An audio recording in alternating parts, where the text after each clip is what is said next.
सब सुन लो ध्यान से, जिनने ये बनाया है यादव जी की लव स्टोरी। सस्ते फेम के भूखे फिल्मकारों, तुमने क्रिएटिव के नाम पर एक यदुवंश की लेगेसी को टच करने की जो बहुत बड़े अपराध किया है।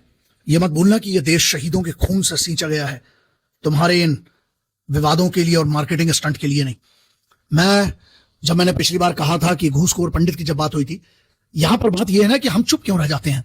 मेरा सबसे प्रश्न यह है, क्या मैं अगर यादव नहीं हूं तो ऐसा नहीं है, मेरी जिम्मेदारी है, जहां ब्राह्मणों की बात हो, चाहे यादवों की बात हो, चाहे हमारे किसी भी धर्म संप्रदाय की बात हो, चाहे एसटी एससी की बात हो, हमें मिलकर आवाज उठाना पड़ेगा। जो गलत है सो गलत है। इसलिए जो भी यादव जी की लव स्टोरी जिसने भी बनाई है, तुम्हारे पास 48 से 72 घंटे की चेतावनी है। मेरा नाम ग्रैंड मास्टर शिवपूजी शौर्य भारद्वाज है।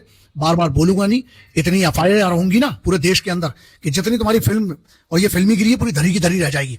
अब रही बात तुमको अगर समझ में नहीं आ रहा तो बहुत क्लियरली बता देता हूं। आईटी एक्ट का सेक्शन 67 है, डिजिटल प्लेटफॉर्म पे किसी भी प्रकार की जो तुम गंदगी फैला रहे हो उसके लिए सीधे सजा होती है। बीएनएस का सेक्शन है 196, 299, समाज में ये नफरत फैलाने का काम कर रहे हो। और एनएसए नेशनल सिक्योरिटी एक्ट है। मैं सीधे सरकार से डिमांड क्यों नहीं करना चाहिए, आप लोग बताइए कि अगर तुम्हारी इस हरकत के कारण देश की शांति, एनएसए में इनको सेक्शन सीधे लगना चाहिए, राष्ट्रीय सुरक्षा कानून में रास्को लगना चाहिए, क्योंकि इससे कहीं ना कहीं बीच में मतभेद होता है, भेदभाव होता है। यार ये यदुवंशियों का अपमान है और हम सब चुप कैसे हो जा सकते हैं जब हम अपने आप को सनातनी कहते हैं। तो क्या ये हमारी जिम्मेदारी नहीं है? सिस्टम सुधार लो, वरना हम बहुत अच्छे से सुधार देंगे इन लोगों को।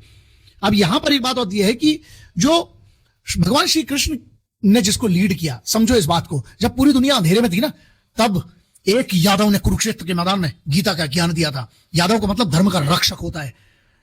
जिस हाथ में सुदर्शन चक्र हो, उस वंशावली का नाम तुम अपनी सस्ती और कंट्रोवर्शियल लव स्टोरी के लिए यूज करोगे।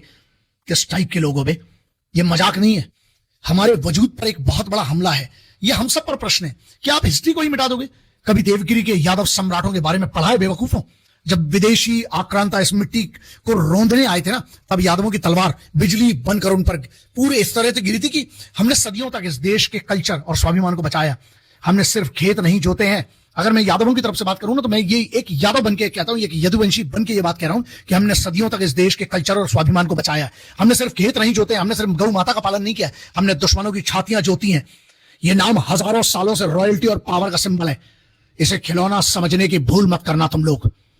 रजंगला का असली स्वैग अगर समझ लोगे ना, उसका इतना बड़ा बलिदान, द अल्टीमेट सैक्रिफाइस जो है, आज के युवाओं आपको ध्यान देना बहुत जरूरी है।